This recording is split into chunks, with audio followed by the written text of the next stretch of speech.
This is Lightning Power Lunch, presented by Reif Rum on the Lightning Audio Network with Dave Mishkin and Greg Linnelli. Actually, to be honest, you're going to look statistically at, you look at a sheet of paper like this and be like, wow, like Carolina took it to Tampa. I didn't feel that. I just thought we had a terrible start. Like, you can't give that up. It felt bad. It looked bad. So that now we're down 1-0 in the first shift. And it's what Carolina does. That's what they do. They jump on you hard. You got to weather it, or you got to respond. And we just didn't. And so we turned it into a 40-minute game. And that's what basically gave them the chance. Now you got to, instead of starting 0-0 for 3 periods, you're starting down 2-0 for 2 periods. And I thought we did a great job coming back and gave ourselves, obviously, if you're watching the game, every chance to win that game. I'm sure we'll be on some highlights tonight. But, we left the game to chance. And, that some that you hope you score in those kind of chances, and they score one off the butt and in, and that's the difference. Yeah, that was a tough one. We knew that was going to be a tough game against Carolina. They're a good team, and there's some things we're going to get into that were the reasons why. But another loss for this Lightning team, who is just trying to do everything they can, partner, to get back and get to their winning ways. It's been tough for sure, and we've taken a lot of questions. We'll continue to do that on this show because there were a lot after the game about this Lightning team and where they are. The standings are becoming interesting for sure. Mm-hmm. People are going to look at that, and they're going to be talking about playoffs, and the world is ending with this Lightning team struggling the way it is, and I get it. The world is not ending. Let's state that up front. And a lot of times, though, when the masses are going one way, holding the line on another narrative can be difficult because you don't want to cave to what everybody else is saying. Not to say that there aren't some valid points, but I do think we have to take a bigger approach here and understand that, yeah, they're struggling. There's no question about it. It does not mean that the world is falling or ending, however you want to phrase it, and I'm not sure it's going to have a ton of bearing on the end of the year. Obviously, they have to get in the playoffs, and that's the priority at this point. Sure, you want to play well, but we'll get into the why tonight or over the weekend and look ahead to the next game. But partner, it was a disappointing game from the perspective that you were able to claw back and get this game tied, and you were feeling like, okay, I feel like this team's gonna get some points, and look, that towards the end of the year, points become even a bigger deal because everybody is just so bottlenecked up. But it wasn't the case. Carolina made a few more plays. We'll get into a few of the calls, some non-calls, and kind of go from there. But curious your initial thoughts, and now that you've had a couple of days to marinate over a little bit, what you took from that game against Carolina. Well, let me actually start, Greg, by saying we got to Seattle yesterday. So the Lightning are in Seattle. Yeah. It's a big time zone change. It's a 3-hour difference. So because they had the opportunity to go an extra day, this isn't like going to Colorado where you're adjusting to altitude, sure, and sometimes that extra day causes problems. This is different. They do have an altitude game at the end of the trip against Calgary, but that's in and out. So we got into Seattle. It was kind of mid-late afternoon Pacific time, and I went for a run. Sometimes when I go for a run, I listen back to the show to hear what we say, hear what the fans say. Sometimes it helps me for subsequent shows, but we didn't have a show after the Carolina game, even though that was the most recent game. So I actually listened back to Friday's show, and on that show we were talking about how they played against Detroit and how well they played against Detroit, even though it wasn't a perfect game. And it was a useful reminder that, yes, the team is struggling, and I didn't think they played well on Saturday, and I'll get into that. But they played much better on Thursday, and for people who are like, well, Detroit's not Carolina. Like, Detroit is in a playoff position. Like, Detroit is a viable playoff team, may make the playoffs. And yeah, they were missing some guys due to injury, but, you know, the Lightning played well, were deserving a win, got a win on Thursday. So they didn't on Saturday, but it's not like this has been a string now of 6-7 straight subpar performances. They had an extremely subpar performance on Tuesday against Columbus. They had a much better performance on Thursday against Detroit, and then they took a step back, in my opinion, on Saturday. But it doesn't take away from the fact that one of the games they played much better. So who knows what's going to happen tomorrow? They still very much control their own destiny. They still, I mean, in 16 games left, it's not like they need to go 15-1. They do need to, I think, string together some positive results, and maybe that would release some of the pressure from the balloon that at the very least the fans seem to be feeling. But I don't know. Just listening to that recap that we had, I was like, okay, it wasn't that long ago that they actually put forth a really good performance. It is not often that I feel strongly enough to contradict something John Cooper says. John Cooper knows his team, and I may be way off here. But we come on the show, I try and give a fair and honest opinion and assessment of how the team played. And I did not feel that the stats lied. Now, Coop's point was their first period was much worse than the second and the third. And on that, I am in total agreement. They had a horrendous first period, a horrendous start, first shift of the game. They gave up a goal, but they gave up 3 looks in the opening, 38 seconds of the game. That was a terrible start. We can get into kind of the weeds of the matchups, but the Lightning could set the matchup on the opening faceoff. Carolina started their top line, the Aho line, and the Lightning decided to match Cirelli's line. We actually said in the pregame it'll be interesting to see if, because Gord, Gergensons, and Holmberg were reunited for that game, would they look to match the Gord line against the Aho line? The game in Carolina, right after the Olympic break, the Lightning didn't get last change. Rod Brind'Amour didn't want that matchup.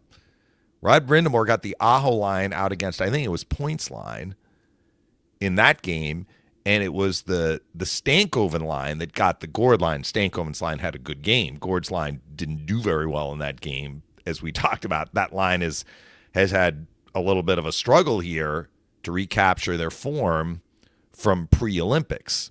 But I thought the Gord line had a good game against Detroit with Bjorkstrand on the line.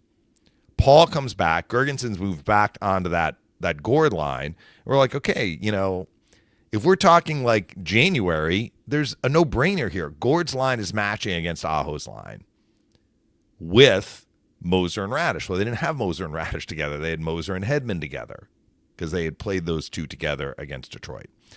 So you got Cirelli, Hagel, and Gensel. All right, they should be able to do the job. They did not do the job. I mean, like right off the opening faceoff, Carolina's like whoop, right into the offensive zone. There's a shot from Keandre Miller that gets tipped. There's a guy open with his stick free, tips the puck. Vasi makes, I mean, it was such a difficult save. The puck changed directions. He gets a piece of it. It flutters into the air, kind of hits off the top of the net, bounces back down. He has to like fight it off. The Lightning clear it. It gets reversed. Svechnikov gets basically a breakaway. Hedman commits a penalty on him, so there's no shot. Lightning, I think, argued and had a beef as to the fact there was no whistle, because once the penalty was called, next touch for the Lightning with possession should bring about a whistle. Hedman makes a play on the puck, rims it around the boards. They missed it. Okay, it happens. Carolina holds it in, and as Brian Engblom said, it might have been that the Lightning exhaled a little bit because they thought there was going to be a whistle, but there was no whistle. You can't exhale. And it was both Hedman and Hagel. One of them needed to get on Svechnikov. They didn't. I said Svechnikov was on the break. It might have been Aho on the breakaway. Yeah. One of them got loose on the chance. Hedman commits a penalty, but Aho gets the puck back from Walker in the corner. Svechnikov breaks to the middle. Neither Hedman nor Hagel can get to him.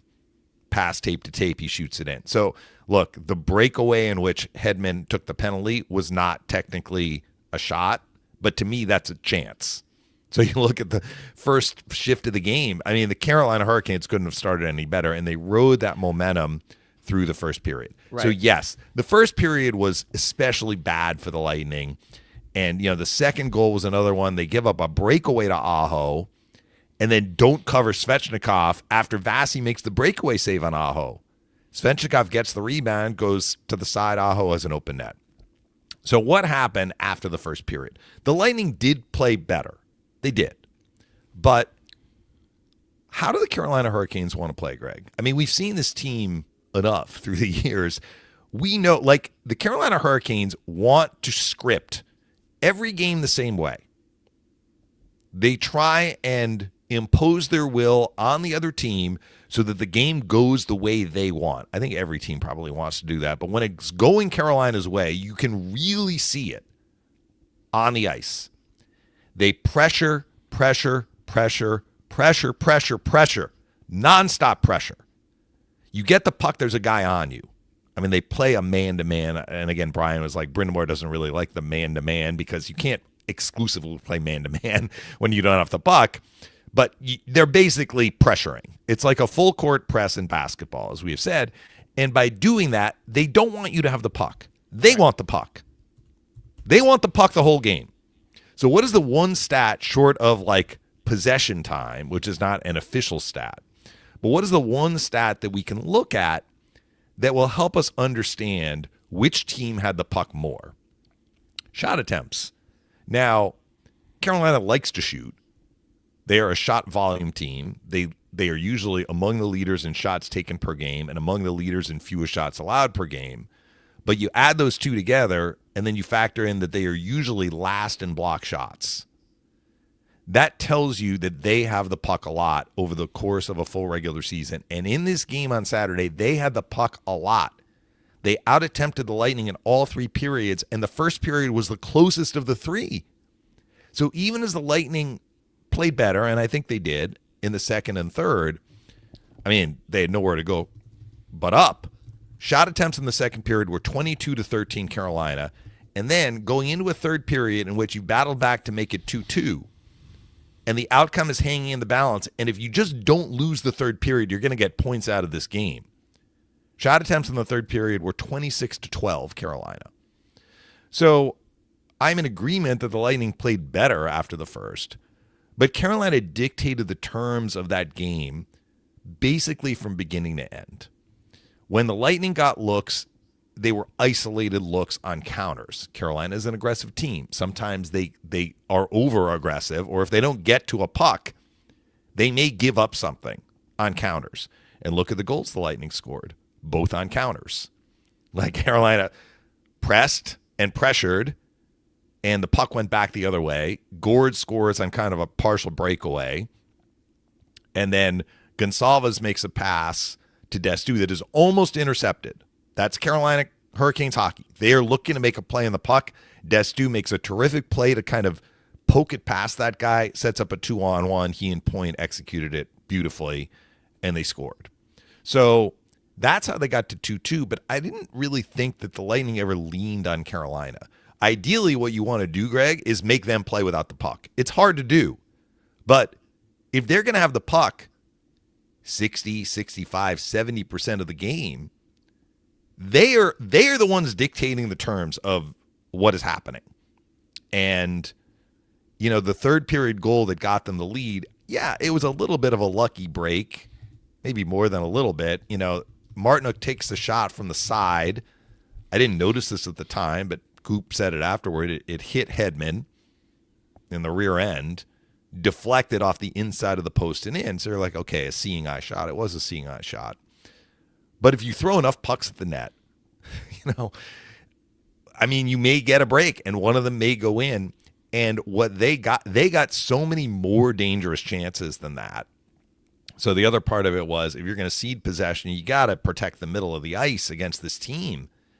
And look at the two goals they scored in the first. Clearly, there was a guy open in the middle of the ice. Svechnikov was dangerous the whole game. That line really gave the Lightning I thought he was their best player. When he got into space, he found space. He kept moving to the middle of the ice, and it was not just him. The Hurricanes had a lot of shot attempts in those high danger areas. Now, I don't have the final sheet in front of me I just have my own notes, but I think McDonough blocked a lot of shots. Like, he was very active in blocking shots that helped the Lightning, but they were giving up the middle of the ice, which was another problem. Like, if you're not going to have the puck a lot, batten the hatches, right? They weren't able to do that. So what makes this game a little unusual is, we have to acknowledge this, that even in that third period where the Lightning didn't have the puck a lot. They didn't. They could have grabbed the lead or they could have tied it.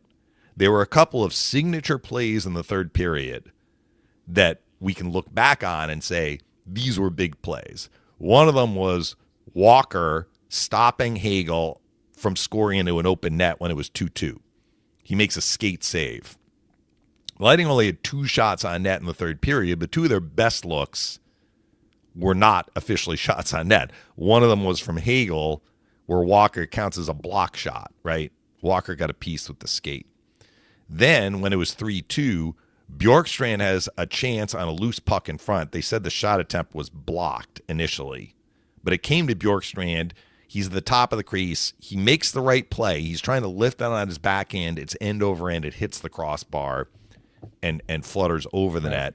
And then right before the empty netter, this was the second of their 2 shots. Kucherov gets open in front, and Anderson makes a save on him. He also stopped Kucherov on the other shot, which happened right before Kucherov passed to Hagel for that shot attempt that could have given the Lightning the lead. So those are 3 plays, 3 big plays. Yeah, Carolina. Right. So their goalie stopped one, their defenseman stopped the other, and they got help from the crossbar. Right. But if you're going to look at those 3 plays and say, well, the Lightning should have tied, should have won, I mean, you're kind of overlooking everything else that happened.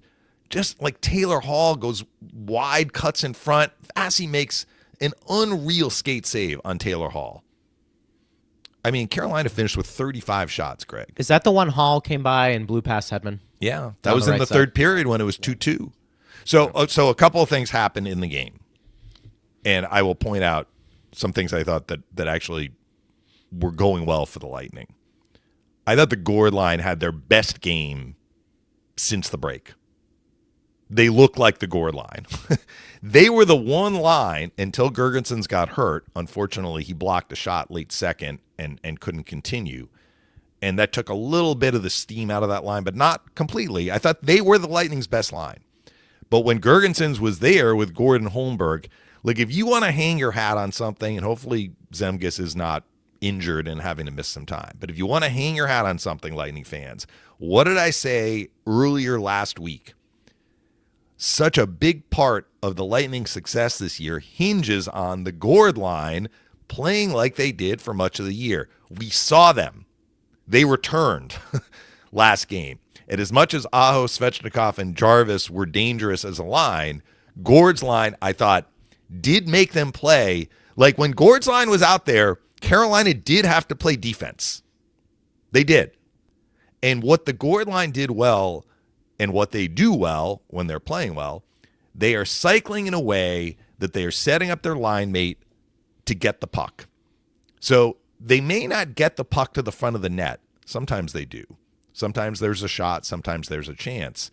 But they are really helping the Lightning kind of gain control of what is happening in the game, because they are in control of the puck. They are forcing the other team to play without the puck. And that is, Carolina Hurricanes hate having to play without the puck.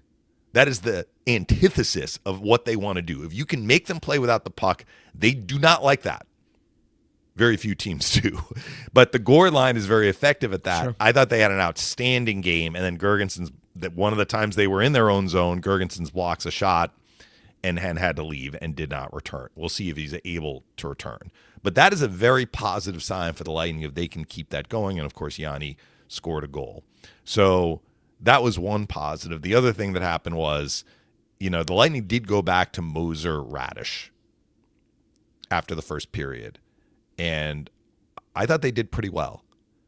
I don't know what's going to happen moving forward here. They had Chernak Hedman and Destu McDonough. But I kind of go back to, like, when the Lightning were playing their very best hockey this year, Moser and Radish were a huge part of that as a pair. And I thought they did pretty well together, too. So these are very, very small silver linings in a game in which I thought the Lightning, I mean, they had a chance to get points, but to me, Carolina outplayed the Lightning in that game, and it was beyond the first period. But as I've said before, Coop has a way different feel of what's happening on the ice. We're way up top. We have a different perspective on the game, and he even pulled up the stat sheet. If you had the audio stream going, like in that clip that we played, Coop actually pulled up the stat sheet and said, you might look at the stats and say Carolina had their way. I disagree. Well, I did think Carolina had their way with the Lightning, but he's the head coach and he has a much different feel about it. So you move on to the next game. You're facing a Seattle team that is in, contention to get in the playoffs. They're on the outside looking in, but they won a couple in a row. They just beat the Panthers here in Seattle last night. And, it's imperative the Lightning start getting points again. But they will have to play better. There is no question than what they showed on Saturday against, let's be honest, like this is one of the top teams in the NHL. You brought that up at the beginning of the show. Carolina Hurricanes are a cup contender. They are a terrific team. They came into Tampa, and I think that they executed their game plan to a T, and they got some big plays. They got some big isolated plays from their goalie, from Walker, and they got help from the crossbar as well. And I think two things also to point out for that game is that Carolina is notorious for coming out of the gates strong. Mm-hmm. And the Lightning just felt like they weren't ready. It's almost like you got to be ready to go. And it just, you mentioned the first They were shift. coming off a home loss to St. Louis, which is a non-playoff team. I don't think that sat well with them. So they were, as they say, I'm sure they were chomping upset at the bit. Which even more the reason, yeah. You got to know a Rod Brind'Amour team's going to come in ready to rock and roll, especially early on after that. We had a lot of people. The last thing I want to say, though, and this is just, again, kind of the way I saw the game, I thought the Gord line had a great game, but it was a pretty quiet game for the Lightning's top six. Yeah. It was. I mean, Kucherov had the pass to Hagel the chance. I understand that. Point had a great pass to Destu on the second goal. But, which top players, the top players on which team had a more impactful game? Kucherov and Point or Aho and Svechnikov? Yeah. I mean, if you follow the game, it was a pretty lopsided win in that matchup. Yeah. Kucherov felt like he was fighting the puck. They were really getting in on him, taking away his time and space. He was frustrated. Even with that, he had the chance at the end and the pass to Hagel. But relative to what we've seen from the Lightning's top players in a lot of games this year, I thought they had a fairly quiet night. Svechnikov, I'll reiterate it, I thot he was the best player on the ice. I mean, he was everywhere. He also, he gets under people's skins. You ever watch? I mean, he's definitely somebody that will go over the line a little bit, and he's got a big frame, and I just thought he used it pretty well. The other thing too is the beginning. We had some people ask us about why couldn't the Lightning challenge. You can't challenge that. That's not a challengeable play. Right. And so that's people were wondering because Brian was trying to explain it that it looked like Hedman did have control and he kind of pushed it along the boards, and that wasn't considered control. So to me, yeah, I mean, what is control? I've seen enough delayed penalty calls, and most of the time a delayed penalty call does not result in a goal. Like the team that is getting called for the penalty does get the puck and there's a whistle. So sometimes we see the puck hits a player's stick and they don't stop the play. And I usually get annoyed if it's the Lightning, for example. He's like, why didn't they stop that? So the control word is the imperative word. If you don't really have control of the puck, then they're not going to blow the whistle. Yeah. I think it is hard to argue that when a player takes a swinging swipe at the puck and makes full contact with it and rims it up the boards, that is not control. I mean, the referee's looking right at Hedman. I think they missed it. I don't know if they felt that the Carolina player was the one who pushed it back to the point, but there's no way that you can say slapping at the puck and making full contact with the puck is not control. And in fact, we've seen whistles. It's not like you have to, as we talked about with Patrick Kane, stick handle in a phone booth. You don't need to reach that level of control. You basically just need to have possession.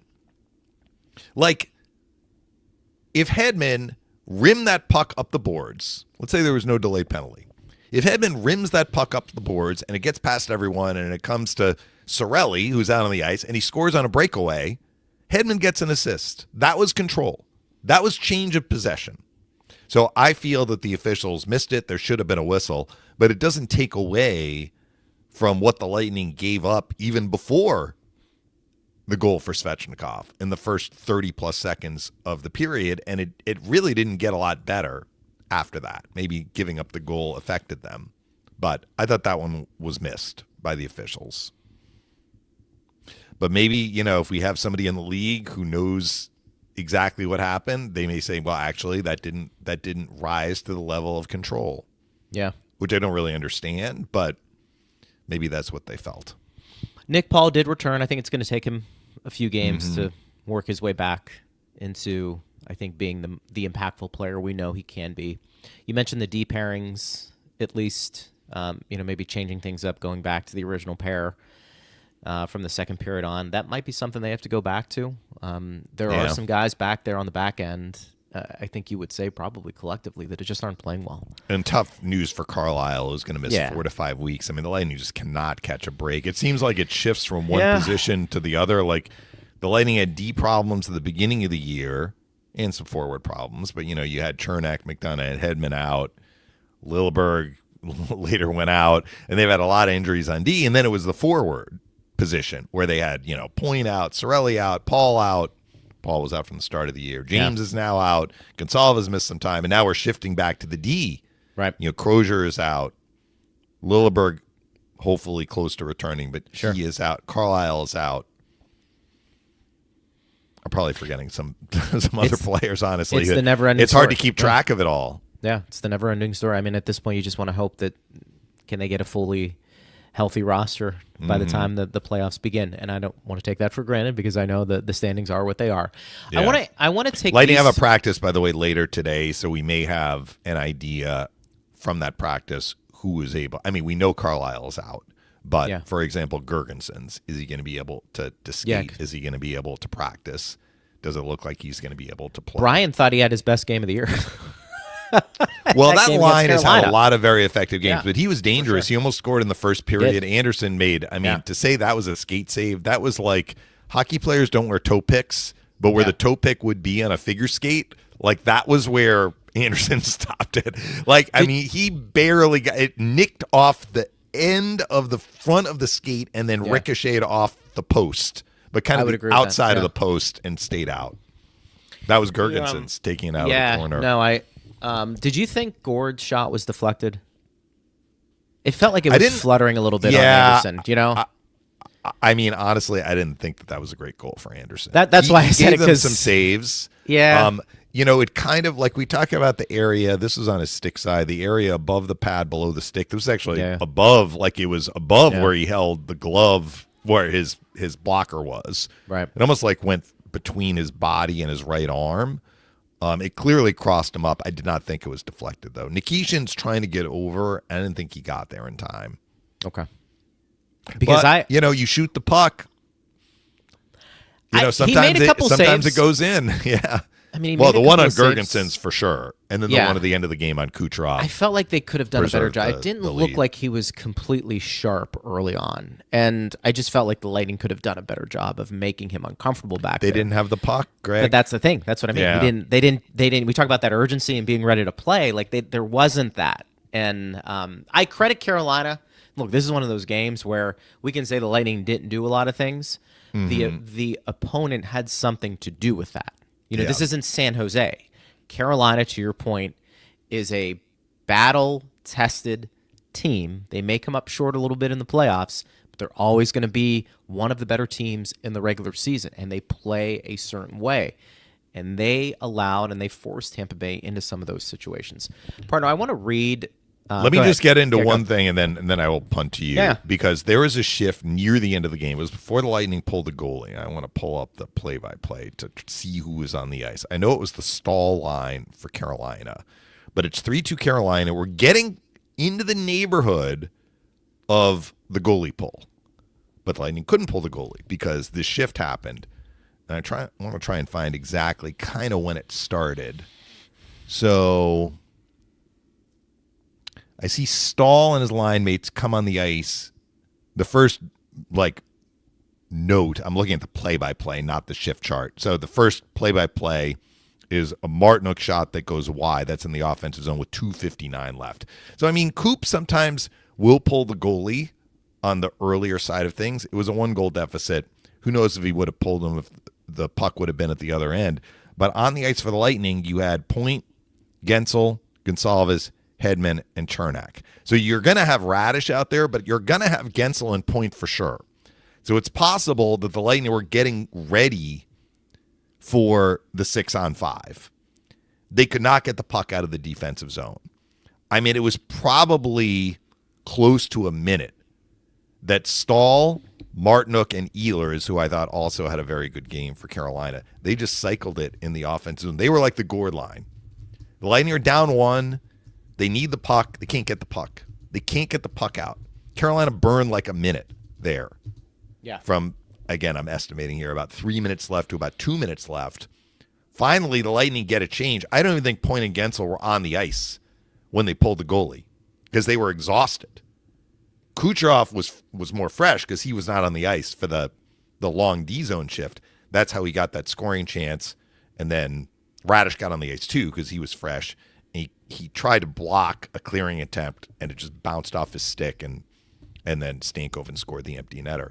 But that in a nutshell is kind of how the game went. Carolina got the puck, and the Lightning could not get it back. Even late in the third period, down 1, Carolina was like, we're cycling this puck, we're working the clock, we're making you tired. At least 2 of your 6-on-5 guys are out here. They are going to be gassed and incapable of helping you tie the game on the 6-on-5. That was a big shift late in the game. Anyway, I just wanted to bring that up because I thought that was an impressive shift for Carolina. Sure. And that's kind of their checking line. Stahl is a very, very good defensive forward. He's so big and strong. He can really wear down the other team in the offensive zone. Brian was surprised the amount of games he's played. I said, look, he came in the league as an 18-year-old. Yes. He's played a ton, and he's been, for the most part, healthy. So he's a big boy who, you want to talk about a shutdown center. He's been that guy for a long, long time. Mm-hmm. I want to read these 3 comments because I think they all come back to a bigger point, and I think it's worth having a little bit of a discussion. Tampa Bay says the Stu and Hedman haven't looked sharp at all together, but neither has most of the D-core. Kyle says, had to watch the Canes broadcast. Their announcers called out Hedman several times, even saying, quote, the Canes have nothing to fear when Hedman is on the ice. And then Tim said, I hate to say it, but Hedman is third-line defense, man. He needs to play with a fast defense partner to make up for his lack of speed. So obviously you can see kind of a recurring theme in here. The D-core didn't have a great game, and I don't think the D-core collectively has been very good since play has resumed from the Winter Olympics partner. But I know a lot of people have been focusing on Heddy, and look, he's their captain, and he's their Hall of Fame defenseman. So he had a bad game, and he's not had a great year. I did think that he played okay with Moser when they were a pair against Detroit. We would have mentioned that had that been the case. We actually said that switching up the pairings was part of how the Lightning did well, but he being Coop did not keep Hedman in for very long in Saturday's game. So the first fan who talked about Hedman and Destu, I have to be honest, I haven't really seen Hedman and Destu together as a pair, during this recent stretch. It's more been Destu with McDonough, I think. Yeah. I guess when you had, I think there was a time maybe post-break where the Lightning were going 7D, and you had Lilleberg, Destu, and Hedman. The 3 of them were forming the third pair. So you may have seen Hedman and Destu together then. But I think once the Lightning went to 12-6, we've not seen Hedman with Destu. We've seen Hedman with Moser. We've seen Hedman with Chernak. I may not be remembering this exactly right, but I do know in the last few games, Destu has not played with Hedman. Hedman's played with other guys. I didn't hear the Carolina broadcast clearly, but, Hedman had a problem, in several instances in the game against Carolina. And you mentioned the Taylor Hall play. I mean, Hall still has great speed, but Hedman has to cut him off. I mean, Hall walked wide on him and then knifed in front, and it took one of Vasilevsky's best saves of the night to keep that game 2-2 when we mentioned what happened at the start of the game as well. Something feels off with Hetty. I'm not going to speculate. I don't know. It just, to your point, how many times, very rarely over the last handful of years, would you see a guy just take him wide and beat him? He's got that reach. He's always been a great skater, but adding to that his long reach, like it's just very hard to get inside or outside on Victor Hedman. But Hall did it. Yeah, and so the question's going to be, so people want solutions to this. In my opinion, you're not going to sit him unless he chooses to sit because something's bothering him. The only way I think you do anything, if you feel like Hedman's play is dipping and it's causing you problems, but you're not willing to take him on the lineup, is just limit his ice time. Yeah, which is what one of the fan comments alluded to. Honestly, what else are you going to do? So I think you have to look. There is the emotional response in terms of he's not playing well, you need to sit him. And then there's the practical response, which is they're probably not going to do that. And that sitting him doesn't make a lot of sense. And that you're just, what else do you have to work with? Limiting somebody's ice time until you get back to where you need to be. This question comes from Jim. It says, Lightning's mental performance coach joined Team Canada during that loss. Perhaps he's not in the mindset to help with the Lightning's mindset after the heartbreaking loss. Well, that is Ryan Hamilton. I don't think the performance coaches, the mental performance coaches, have that happen to them. Yeah. I mean, it's his job to help the Lightning work through some of the mental struggles. I mean, Coop referred to this stretch. I think it was before the Detroit game where we referred to this stretch kind of as the dog days, which, I mean, we're in the stretch run. It's not really the dog days, but the Lightning came out of the break a little bit in the dog days because they had such a big lead. Yeah. Which is now smaller. And they need to get out of the dog days. That's for sure. Excuse me. But, Ryan Hamilton has been, a member of this staff going back years. I mean, pre-COVID for sure. Yeah. He was a big part of how the Lightning are able to navigate the challenges of being in the bubble for whatever it was. That's when you need somebody. Yeah. That was a but tough one. But now is a good time too. So yes, it's not that I don't think Ryan Hamilton is like Ryan Hamilton, am devastated by Team Canada's loss. I cannot help the Lightning navigate through this current struggle. I mean, he is there and available, as a resource. But it's kind of like what we say with, the coaches. Ultimately, it's up to the players, right? Ultimately, it's up to the players to improve their play. Yeah. Now, look, I'm not trying to be overly optimistic here. I mean, there's very little reason to be optimistic if you look at how the Lightning played against Columbus and Carolina in the homestand. They got outplayed in both. But they definitely outplayed Detroit. They definitely outplayed Toronto in the win a week ago Saturday. And against the hottest team in the league, Buffalo, they made some mistakes, but they also, scored 7 goals.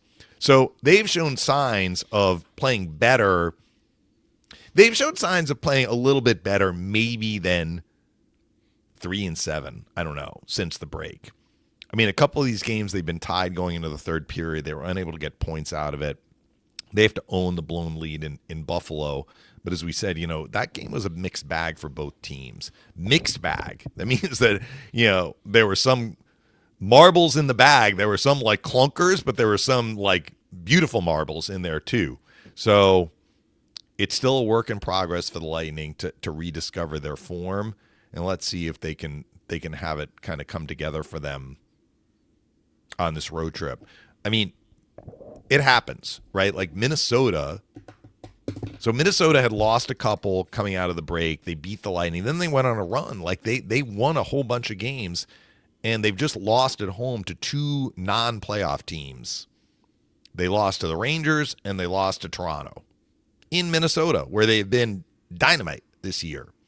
So, like, they aren't in jeopardy of missing the playoffs, but it's kind of like you hit these points where things are not happening the way you want them to, and you have to figure it out. You have to find a way to get better. And I think even for the worst teams in the NHL, eventually, like, the slumps do end. You know, maybe they still don't win as much as they would like, but, you know, there's not a team in the history of the NHL that's gone 0-82. You know, I think the first year of the Washington Capitals, they might have won single digits. But even that team, you know, won some games. So the Lightning will, I think, improve their play. We've seen too much from them this year in terms of good play to just assume that the problems are going to continue. And what I was trying to point out was, even in this last little stretch of 5 games, we've seen some stretches of good play. So let's see if they can kind of flush out the bad stuff and incorporate more of the good stuff. They are facing 3 teams on this road trip that are out of the playoffs. Seattle has a chance of getting in. Vancouver and Calgary are going to miss the playoffs. Edmonton has been, honestly, up and down since the break ended. So if you're just looking at, we had that fan talking about strength of schedule. I mean, they are facing 4 teams here that can beat them. The Calgary game's on the second half of a back-to-back with a quick turnaround. But they are not facing the first-place team in the Metropolitan Division and the top team in the Eastern Conference on this road trip like they did when they saw Carolina. So we'll see how they do.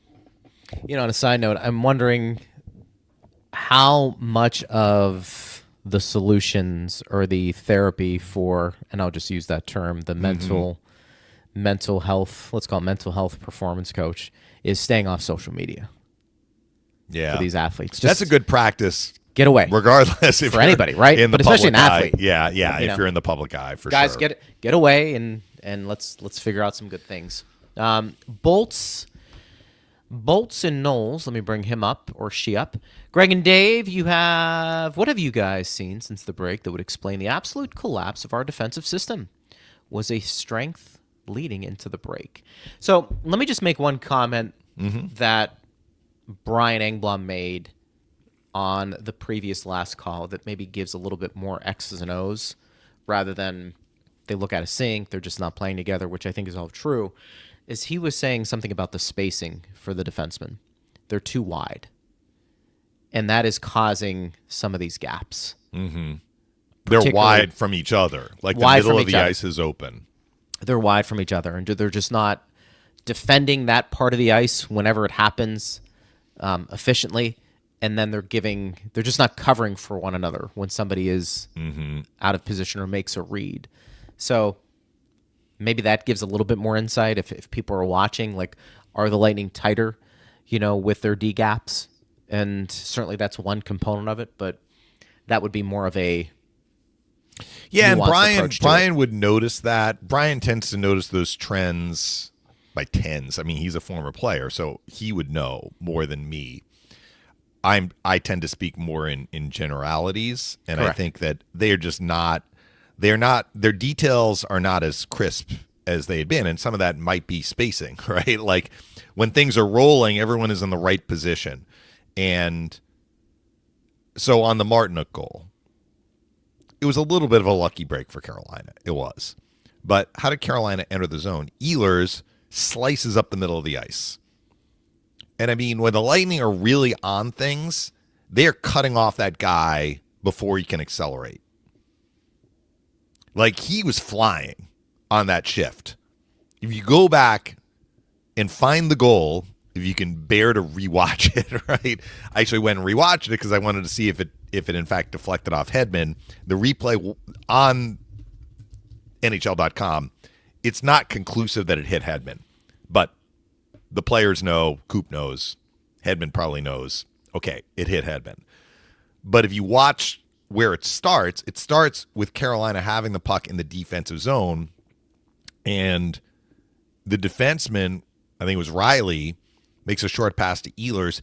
He can fly, and he accelerates from inside his own zone straight up the gut and like darts into the offensive end. He actually makes a little bit of an errant pass to Martinook, but at that point the Lightning are like, they're off kilter, right? Martinook has time to gather it, puts it back. Ehlers like goes up the middle, passes it, wheels behind the net, goes to the corner. He's there for Martinook to give him the puck. He bumps it back to Martinook, and then Martinook shoots it in. So if the Lightning been able to slow up Ehlers, maybe that goal doesn't happen. That's part of it. But it's also like too much risk. I mean, on the play in which Hedman took the penalty where they didn't blow the whistle and then Svechnikov scored, like the Lightning did get caught up ice. I think it was Moser was too far up in the play. Same thing on the Aho breakaway on the second goal. That's not the gap between the two defensemen where they are back where maybe they're supposed to be, but not close enough to each other.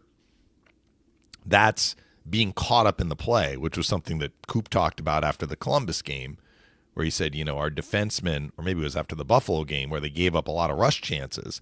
But he's like, our defensemen are sniffing too much and we're giving up counters. That's part of it. I mean, I made that clunky analogy to like the skier going downhill, right? So the fan asked, like, how can they have lost what they had?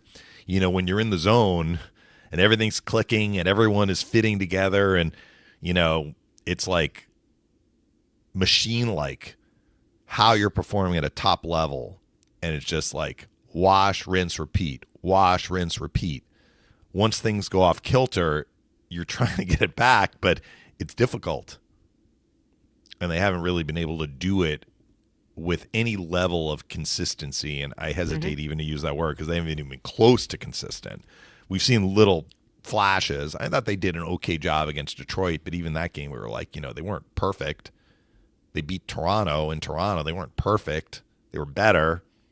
Those have probably been their two best defensive games, not coincidentally. They won both. They held the opposition to 3 total goals in those two games. You go back to the first game out of the break.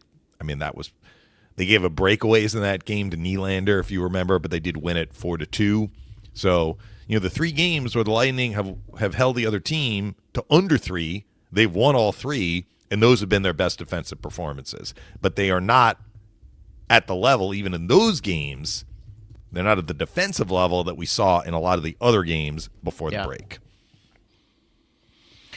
Reif Rum, I want you to enjoy some tonight. Smooth, versatile, and now pouring at Benchmark International Arena. Order a Tropical Wave or a Lightning Mule and taste why fans are switching. Reif Rum is a premium craft Florida local rum built on authenticity, quality, and easy drinkability. Ask Reif Rum by name. Go Bolts, and enjoy responsibly. Please enjoy that responsibly. Yes. Let's go to some more questions. As you can imagine, a lot of D questions. This one comes from Local Nomad.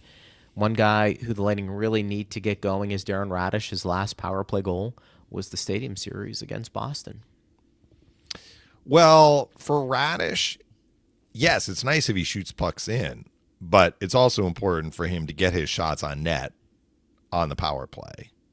And I don't have it off the top of my head what the Lightning's power play has looked like since the Stadium Series game, where they obviously, that was a huge part of their win against the Bruins. But so, for example, Radish scored on a 6-on-5. I know that against Buffalo, which was the game after the Stadium Series game, which is not a power play goal, but that was a typical Radish blast that went in. He missed a game due to the passing of his father, so he wasn't available for the Columbus game. There have been other games where the Lightning haven't had a lot of power play chances. I think we've seen that in some contests. So I don't know. I mean, I think Radish has been fine. The Lightning have not seen him get his shot on net leading to goals as much. That part is fair. But I don't think that I've noticed a huge drop-off in his willingness to shoot or ability to shoot the puck hard. Sometimes as a defenseman, you go through stretches where the puck doesn't go in. I think in terms of, like, you often talk about, like, All right, let's list the problem areas from this one game. You've said that before, and you were talking about Johansson. I think in the Buffalo game, you're like, Johansson was not maybe number 1 or number 2. I don't think Darren Radish's shot and, power play capabilities, like that would not be and is not a concern for me anyway. I think there are other areas that are a bigger point of concern. Notably, what's happening at the other end of the ice. Has his play dipped a little bit? Yeah. But they all have. And there are others whose play has dipped more. And I think that's some of the things we highlighted. Greg says, it seems like our power play is flat right now. What is your opinion on the lack of production? I mean, Gensel scored a couple of games ago, didn't he, against Detroit? So what did they go, 0 for 3 against Carolina? Again, I should call up the game sheet and see what they had. So Kucherov had a tough game against Carolina. Carolina uses that aggressive They were 0 for 3 against approach. Yeah. They use an aggressive approach both 5-on-5 and on the penalty kill, and things just weren't happening for Kucherov, maybe like he would like them to. And so they had 3 shots on their power plays. I think that specific to the last game, I think Kucherov was fighting it a little bit. And if Kucherov is fighting it, you're going to have issues on your power play. Right. I remember in the one power play, they lost the face-off. Stahl won the draw. They got it down the ice, Carolina did, and the Lightning struggled the whole rest of the power play to re-enter the zone. That is a very important part of power play success, but it's almost like a separate bucket from what is happening in zone. And I think some of their issue against Carolina was they didn't have a lot of in-zone time. It's like when we talk about, like, why is Radish not scoring in the power play? Well, if Radish is stuck in the defensive zone or in the neutral zone because the puck is not entering the offensive zone where the Lightning have possession, he can't shoot it. So that in the last game was a little bit of an issue. They scored against Detroit on the power play. They couldn't make a play against Columbus, 5-on-5 or 5-on-4. So those are the last 3 games that I'm thinking of on the homestand. They didn't have a lot of power plays against Buffalo. We talked about that. What were they? 7-2 Sabres. So just going back over the last few games, I think some of it is the opponent, some of it is power play opportunities, some of it is themselves. They had a bad game. They did score 1. It was a big goal. It got them the lead against Detroit. Again, like in terms of the power play, I don't think that is. I'll echo what you said. Maybe it's not clicking quite as well as it was earlier in the second half of the year when it got really hot. But I don't think that is like at the top of the list as far as we need to, get much, much better. I will say this. Area. The power play clicking, though, can overcome some of the warts that they're showing right now, too. Mm-hmm. So while it might not be, you and I are looking at it, and I think we understand there's ebbs and flows to the power play, that if it starts to fall off a little bit and their other parts of their game are struggling, the power play can be an equalizer. Yeah. You go for 3. You go for 0 for 3 in a game against Carolina. Let's say you go 1 for 3. Now, all of a sudden, maybe that game's a little bit different. Maybe you come away with points. Not saying because you played particularly well 5-on-5, but that is part of their game, and that's why you can say in many instances special teams is an X factor in just about any game. But I think it's I think it's fair to point out. Mark wants to know, guys, just goals. Let me add, Greg, because I just looked it up. Yeah. So they didn't score in the last game, but before they played Carolina, they'd scored a power play goal in 4 of their previous 5 games. I actually didn't even remember that. So that's a good stat. Statistically, they're not scoring 3 or 4 in a game. They're not getting tons of chances either. So their offense, the offense was chipping in some power play goals. They scored in Winnipeg. It was the only goal they scored. But again, to me, the problem is more about what they are doing or not doing defensively. Go ahead. Sorry. Mark wants to know who's in goal tomorrow night in Seattle and how is their power play. So getting into that is a good question. details. I haven't really gotten into Seattle. I think Vasi is going to start the games until we get to the back-to-back. Is there a reason he wouldn't start? I don't see any reason he wouldn't start, and you're going to see Johansson getting the kind of the tough second half of the back-to-back against a team that's farther down in the standings, Calgary, but a team that will have an advantage circumstantially. I mean, the Lightning So you're in the same time zone. You're in the Mountain Time Zone, Edmonton and Calgary. But the Edmonton game, and I'm talking local time here, 8 p.m. local start in Edmonton on Saturday, 6 p.m. local start in Calgary on Sunday. That is a 22-hour difference. And I can tell you it is going to be cold in Edmonton, so I can guarantee you're looking at a de-ice before you can fly. Yeah. It's a long way to the airport in Edmonton. Like, this is not going to be an easy back-to-back in terms of the circumstances, and you're probably looking at Johansson getting that I would expect he is going to get that second game. Middle of the road. Middle of the road. What do you mean middle of the road? Power Oh, you play. looked at it. Seattle. I was just looking it up. Yeah, so let me do a quick check here on Seattle. They are not like eye-popping in terms of their offense or their defense. They are under 3 in both, but they are barely under 3 in terms of defense. They have allowed more goals than they have scored. Their 5-on-5 is barely over 1, so that kind of tells you that, 5-on-5, they're basically a wash. And how can they be underwater defensively but over water 5-on-5? The penalty kill is not good, 73.6%. But, they have the ability. They're actually 31st in the NHL on penalty kill. So the fans who were asking about the power play, who knows if that is something the Lightning can exploit. Having said that, they're coming off a back-to-back sweep. They beat Vancouver in Vancouver on Saturday, came home and played a rested Panthers team. The Panthers were in town. They're actually at our hotel. Dave, Brian, and I were going in the elevator. We saw Sam Bennett come out of the elevator getting ready to go to the game, and he was scratched. I'm not sure why he was scratched for Florida. He and Reinhart didn't play in that game. Marchand's out too.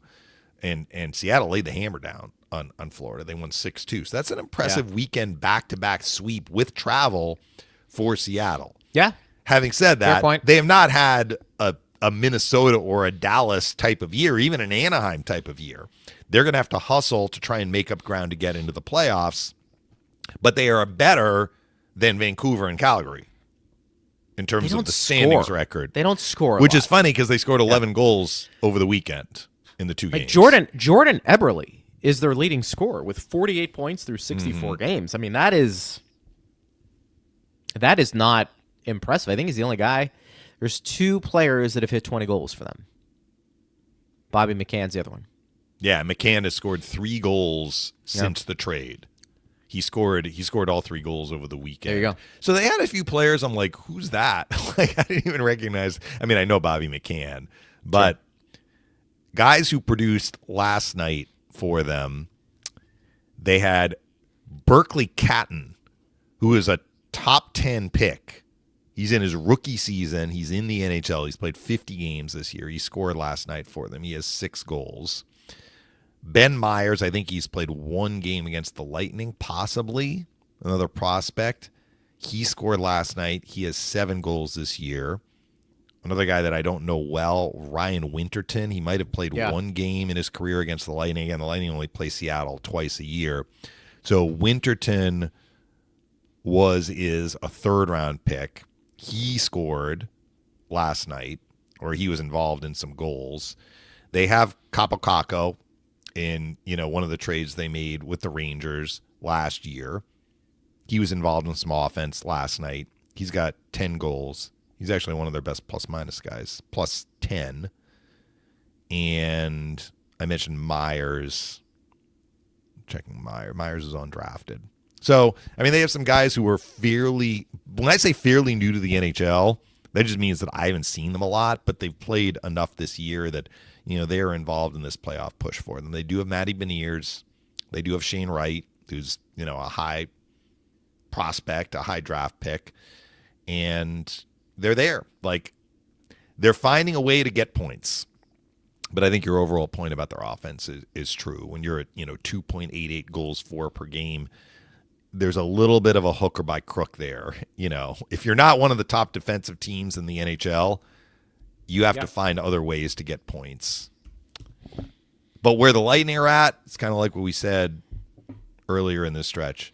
It really matters less about what the other team is doing and more about, like, are they going to deliver the kind of defensive performance that you need to have to ensure that you are putting yourself in a position to get points.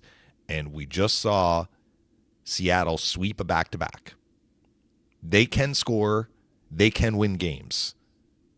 The Lightning have to come ready to play tomorrow night and ready to munch some points on this trip. First game of a road trip sets the tone for a road trip. And regardless of what's happened, we should still use John Cooper's standard. Try and come home with more points than games. If the Lightning come home from this road trip with 5 points, those are 5 huge points for them to have accumulated at this point in the season. We'll have all the coverage for you tomorrow. We will be live, and we'll talk about this game a little bit more and see what needs to be done to get 2 points. Partner, good job on a Monday. Yeah, appreciate you. talk to you tomorrow. Well done. Thanks to Steve Ersnick as well. Thank you for listening. We always appreciate you guys. I am Greg Linnelli. You've been listening to Power Lunch on Lightning Radio.